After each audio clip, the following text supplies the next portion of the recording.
O IBAMA e a Agência Nacional do Petróleo investigam as causas e também querem saber quais os danos provocados pelo vazamento de um dos poços na bacia de Santos.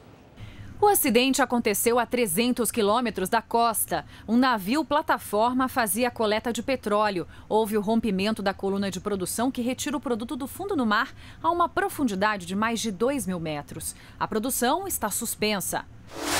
O IBAMA também fiscaliza a válvula que causou o vazamento de petróleo em Tramandaí, no Rio Grande do Sul, na semana passada. O equipamento vai passar por uma perícia na Polícia Federal.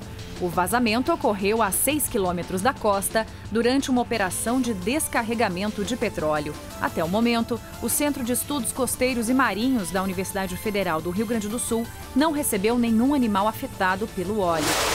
Em novembro do ano passado, o Brasil registrou um grande vazamento de petróleo. Cerca de 400 mil litros de óleo se espalharam na bacia de Campos, no Rio de Janeiro, a 120 quilômetros da costa. A petroleira americana Chevron foi autuada pela Agência Nacional de Petróleo. Esta semana, o Ministério Público Federal anunciou que deve entrar com uma ação criminal contra a empresa. Bem, nosso convidado nesse momento, economista e também diretor do Centro Brasileiro de Infraestrutura, Adriano Pires. Doutor Adriano Pires, muito obrigado pela participação conosco aqui no Jornal da Record. Eu que te agradeço, Heraldo. Doutor Adriano, qual é a avaliação que o senhor faz a respeito dos cuidados, né, que estão sendo tomados aí na costa brasileira para que possa continuar essa prospecção do petróleo sem que haja acidentes, se é que possa mais ter acidentes, ecológicos como esse que nós acabamos de mostrar? Olha, Heroto, eu acho que esse acidente é mais um alerta, né? A gente teve um alerta no final do ano passado com o acidente da Chevron, né? Já teve um alerta, não no Brasil, graças a Deus, lá no Golfo, né? Onde teve um acidente muito grande, onde vazou petróleo por 3 meses. E eu acho que o Brasil tem que começar a ficar atento para esse tipo de problema, né? Até porque hoje o Brasil é o país que mais produz petróleo no mar. E o futuro vai permanecer dessa forma, né? O pré-sal, o Brasil cada vez mais vai produzir petróleo no mar e a profundidades cada vez maiores. Então, eu acho que tem que tomar algumas providências. Eu acho que o Brasil não está preparado, não só o Brasil, eu acho que você tem que entender que hoje 80% do petróleo que a gente consome vem da terra, só 20% vem do mar. Mas se você olhar a evolução das reservas de petróleo no mundo, as reservas no mar estão crescendo mais que na terra. Então, à medida que você fura mais no mar, a probabilidade de ter acidentes aumentam, né? Então, eu acho que o Brasil tem que estar atento para isso, né?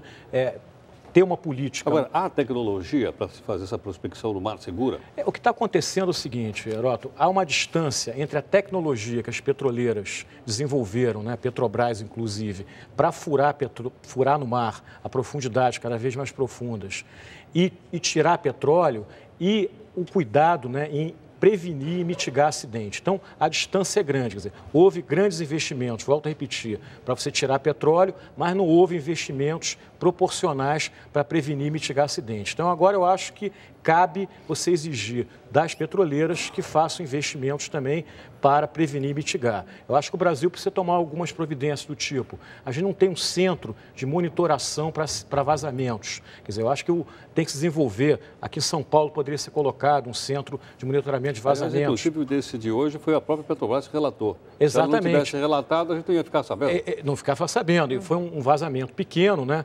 Para a indústria de petróleo é pequeno, 165 mil barris, mas o Brasil já é recordista, Heroto, em vazamentos. Você junta uma opção de vazamento pequeno, dá um vazamento grande. E você tem que ter um monitoramento, quer dizer, de uma entidade independente para avisar a população, olha, vazou petróleo.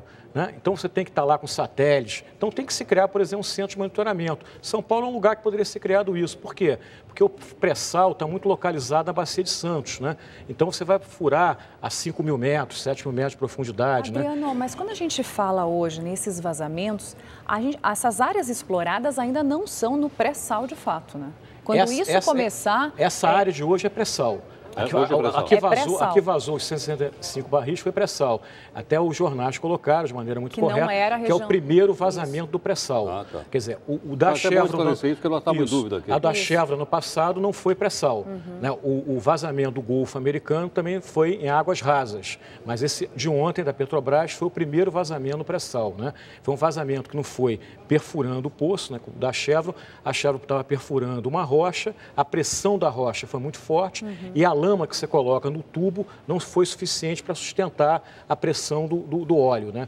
O de ontem não, quer dizer, estava se perfurando e aí houve um problema, a Petrobras rapidamente fechou o poço, mas o petróleo que vazou é que estava na coluna, né? Então você imagina o seguinte, um desafio hoje, quer dizer, equipamentos, você imagina você ter equipamentos apropriados para tirar petróleo a 5, 7 mil metros de profundidade. Então eu acho que tem um dever de casa para ser feito, né? A gente tem uma riqueza no Brasil, que é esse petróleo do pré-sal, eu acho que o Brasil não pode abrir mão disso, mas a gente tem que tomar cuidado, né, com esse tipo de investimento, com esse tipo de perfuração, porque pode acabar causando danos irreparáveis, né? É importante, isso está sendo agora claro para a sociedade, né? Acho que até há pouco tempo atrás, a sociedade brasileira, né, até porque o governo lançou o pré-sal com muito euforismo, muito populismo, que petróleo vaza. Quer dizer, petróleo é uma atividade de alto risco. Então, vazar óleo faz parte da atividade de perfurar. Agora, o que tem que se exigir, volto a dizer, é investimentos para prevenir e mitigar acidentes, né? Por exemplo, quando foi criada a Agência Internacional de Energia Atômica, na época foi criada para quê? Para olhar vazamentos em usinas nucleares. Não foi criada para essa questão de armas nucleares, né? Sim. Por que não você tentar criar uma agência internacional para olhar essa questão, já que o futuro do petróleo de explorar está no mar, né? Então, acho que esse tipo de medida precisa ser tomada pelo governo, né? Porque senão a gente realmente está correndo um grande risco, né, de o petróleo criar mais essa maldição, que é você ter grandes problemas nos ecossistemas brasileiros. Adriano Pires, a gente vai voltar a conversar daqui a pouquinho, mas já queremos agradecer a gentileza da sua participação conosco aqui no Record News, tudo bem? Obrigado. Obrigada, boa noite.